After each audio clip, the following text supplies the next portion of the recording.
don't have a little light here to read, and I haven't prepared it because I want to be brief. Well, my name is Rogelio Bernal Andreu. I'm an astrophotographer. That's the second page. I'm not there yet. I think I'm good, yeah. Okay, here we go.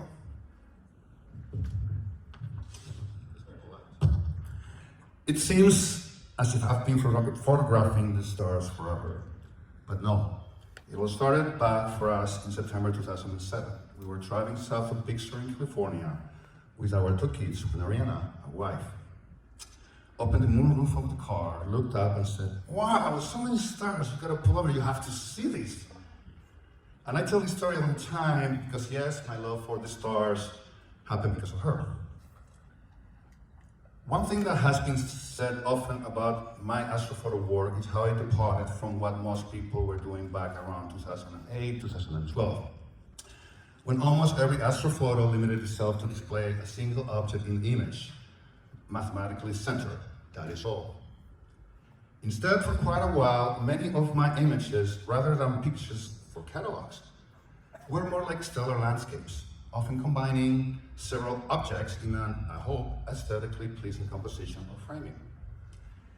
Yes, back then there already existed some astro images that departed from that for catalog concept, but not too many. I've never claimed I've invented anything, but I acknowledge that became a body in my work. How?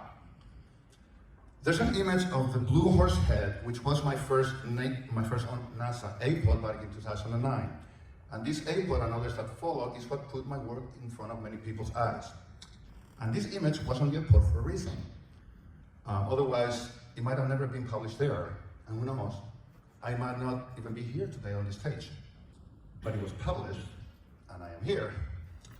Because as I was planning how I would frame this object, Ariana came over my shoulders, and without me asking, she quickly suggested to frame the image so that the horse would appear as if it's looking at a star that happened to be over there, which was something that I had completely missed. So from photographing an object, suddenly I have a horse head looking at a star. Suddenly the image had a story that wasn't there before. Same object, very different picture. It was at that moment that I realized that there was a lot more about astrophotography than finding cool objects or going deep to reveal super faint stuff, which is another passion of mine with some story. Just a well thought out framing could change the story or even tell a brand new story on its own. I told myself I would never plan an astrophoto the old way again, and I haven't for 14 years. Phil is telling us that we may be dealing with a lot of technical stuff, but we're also creating art. And I'm here to tell you that he's right. As I have lived and continue living astrophotography as an endeavor where the creativity or inspiration of the moment that I have will define how my image is going to look like. As opposed to a formula, a rule, following a particular workflow, or executing a clever trick as seen on YouTube. We must know those rules and workflows and many other things. And we must know or learn how to decide when to break these rules, when to change that formula. Workflows aren't always meant to be followed. Ariana did something on everything she tried, something I learned from her and that I applied to almost every astrophoto I've taken. Approaching things from unconventional angles and doing things differently, which is the opposite of what we hear all the time in this discipline. Because we might accidentally try something great that no one has ever done before, produce an image that offers a completely new perspective, something everyone had been missing all along until then. Maybe start a new tradition, a new method, or even a new vision that could outlive us.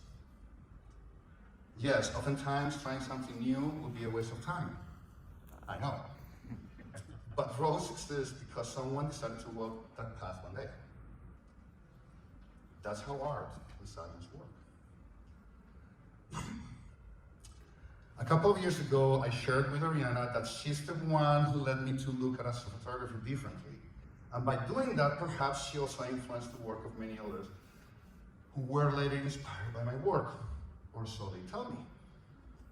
And I remember vividly that she simply looked at me quietly as if saying, "You're just adorable."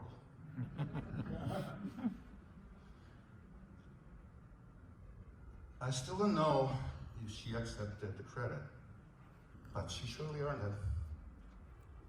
She ignited that fire inside of me that day, and after Ariana's passing last year, I know the flame has been dimmed, almost extinguished as I grieved. But today here, among all my friends, I can tell you the flame is burning again, and I'm ready. And I wish for you what I wish for myself, to continue creating amazing art with pixels painted by starlight. Thank you.